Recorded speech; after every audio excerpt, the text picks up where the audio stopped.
பவித்ராஜ்ன்றது நீங்க தானே? ஆமா நான் தாங்க. நீங்க யாரு? நான் யாரா? உங்களுக்கு கல்யாணம் எத்தனை வருஷம் இருக்கும்? ஏண்டா இதை கேட்கவா பெல் அடிச்ச? ஏங்க சொல்லுங்க. அது வந்து என்னங்க இவ்வளவு நேரம் யோசிக்கிறீங்க?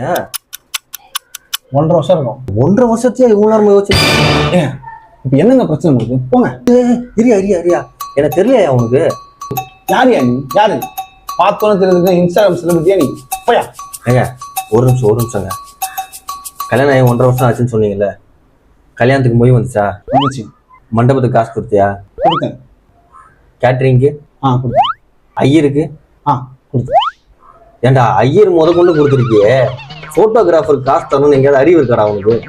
ஆமாம் தம்பி, இப்பதான் நான் வருது. நீங்க போட்டோகிராஃபர்ல. ஏய் உன்னை லாஸ்டா கல்யாணத்துல பார்த்ததுடா, இன்னைக்கு தானே உன் மூஞ்சிய பாக்குறேன். நானும் உனக்கு டெய்லி லவ்வர் மாதிரி மெசேஜ் போன்லாம் பண்றேன். ஒரு போனையாவது ஒரு மெசேஜாவது அட்டன் பண்றியாடா நீ? இதெல்லாம் வேலைக்கே ஆகாது.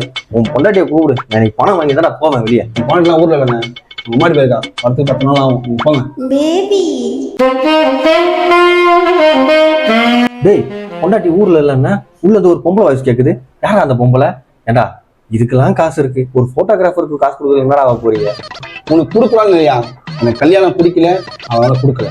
அந்த ஆல்பத்தை நீயே வச்சுக்கோ, எனக்கு பார்த்தா ரெடியா. இவனுக்கு கல்யாணம் பிடிக்காததுக்கும் போட்டோகிராஃபருக்கு காசு கொடுக்காததுக்கும் என்னடா சம்பந்தம்?